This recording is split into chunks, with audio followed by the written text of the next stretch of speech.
Hey kids, how's everybody out there in YouTube land today, huh? Well, today has been a very, very busy day here on the Lily 2. We got a bunch of work done. Finally got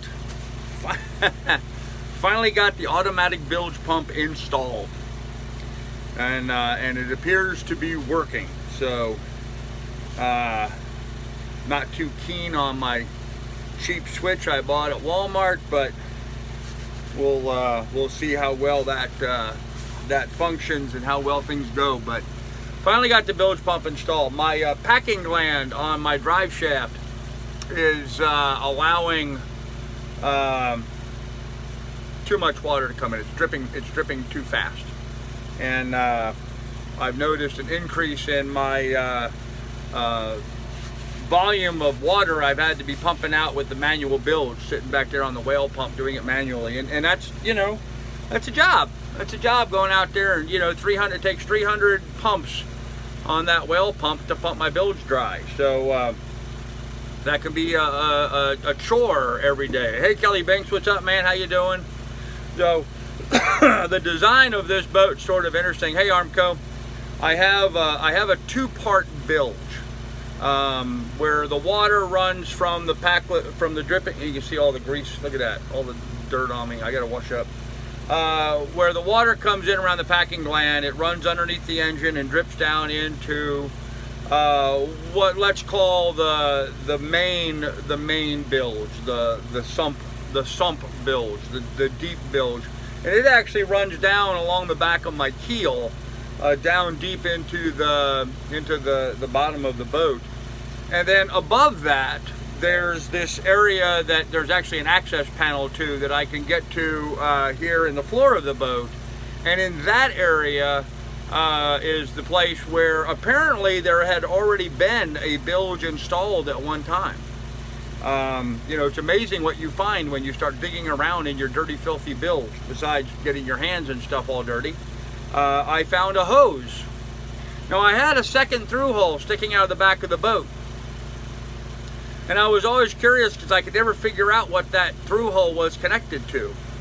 Well, now I did. Now I found out that through hole is connected to a hose that runs all the way down into what is the upper bilge, which is a two-part compartment.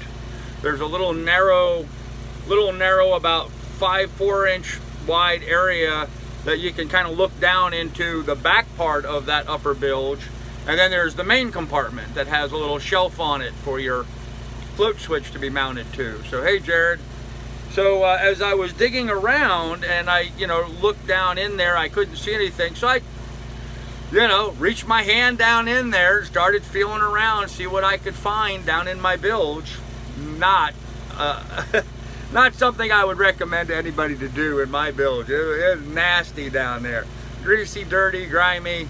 It's just disgusting. That bilge has never been cleaned in the life of this boat. So, as you can see by all the dirt still on my arm. So, anyhow, I found a hose sticking down here. Imagine that. So, I took my little igniter from my charcoal grill and I warmed up the hard rubber hose, and I stuck a bib down in there that mounts to my my new whale pump, my new bilge pump that I bought, my 900 gallon per hour bilge pump, and got a hose clamp on it, threaded the bilge pump on it, got it all stuffed down nice and neat down at the bottom of what is considered, I guess, the back section of my upper bilge. Apparently I have a 3-part bilge. I said 2-part, really a 3-part. There's the front area that I have easy access to. There's a back area which I only have this little narrow slit, barely enough to get an arm down through. And then there's the deep sump that there is no access to. There's one hose that goes straight down into that. That's connected up to the whale pump, the manual pump for pumping that out. Anyhow. So I got the bilge down in there installed. I got a little floaty switch mounted on a little like shelf in this front area here. And then I got the wiring all run and tucked up high, just right up underneath the floor, up really high in a spot that it should now. Now the way this is set up, those wires should just never get wet. They should never have any water on them. They should stay dry. Of course, you know, best best intentions, but you know how that is. So nice and cool. I'm actually hot, Bishar. I don't have a shirt on, that's why I have the camera aimed so high. It's actually kind of hot, but it's only 82 degrees here in the boat, and I have a fan on me now. But I've been upside down in and out of all kinds of compartments of this boat. So next project, apparently I got to do, I'm going to have to get a couple of large adjustable wrenches. I got to back off the packing nut on my packing gland and tighten that up. And then that will reduce the water going into my bilge, because apparently I'm getting a lot of water going into my bilge.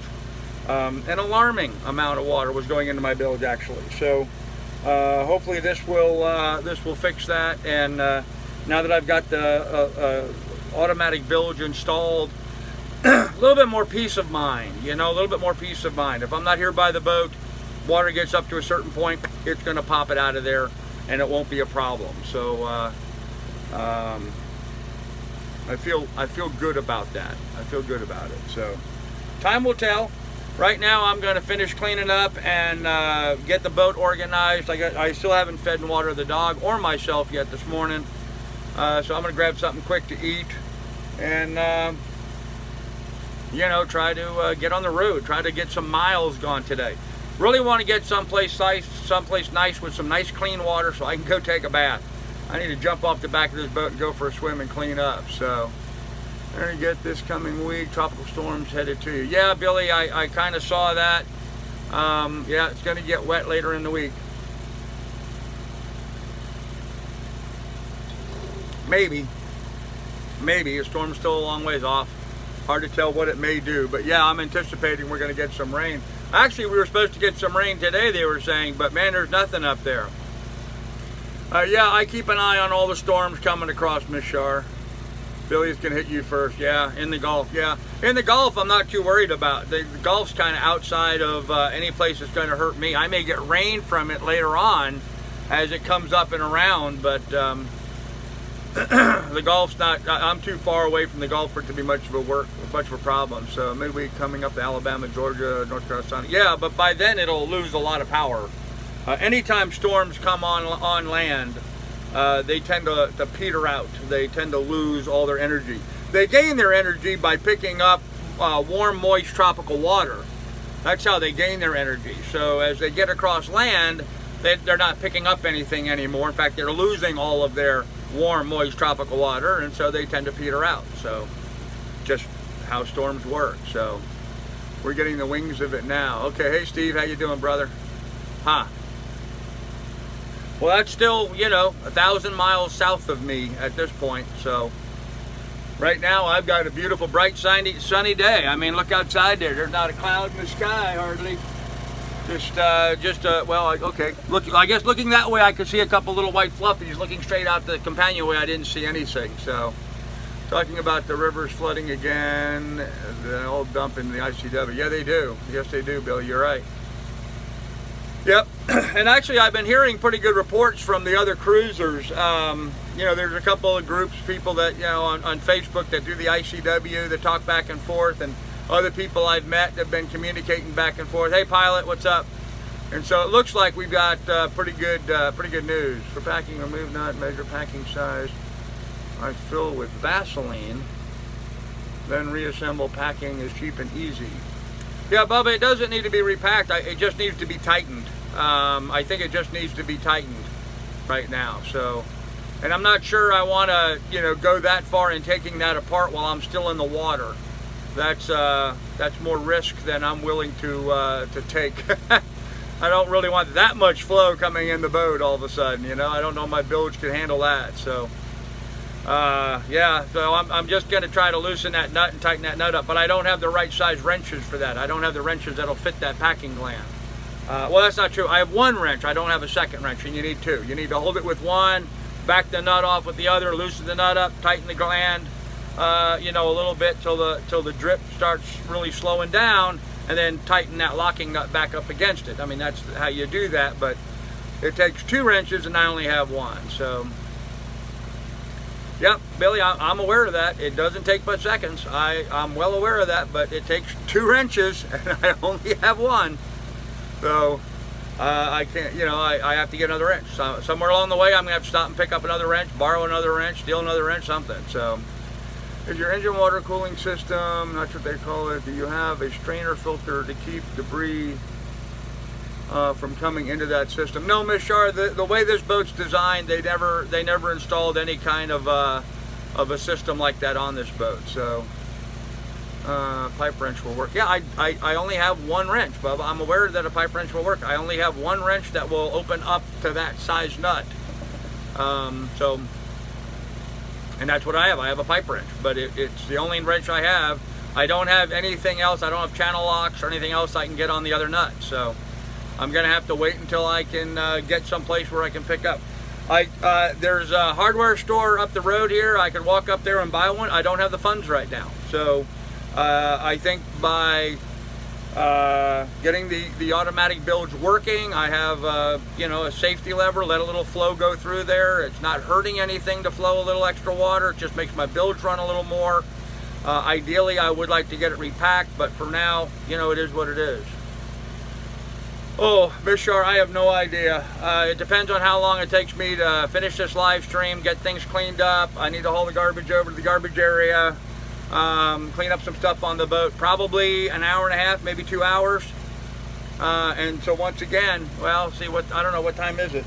What time is it, 9:30 or so? So once again, I'm getting a bit of a late start, but I need to get the hell out of here. I want to get someplace where I can go take a bath. So, did you find the switch? I did, Billy, yes, I did find the switch. So we got that installed. It is installed perfectly right now with a switch. 10:15. Have a great day. Okay, thanks, Miss Shar.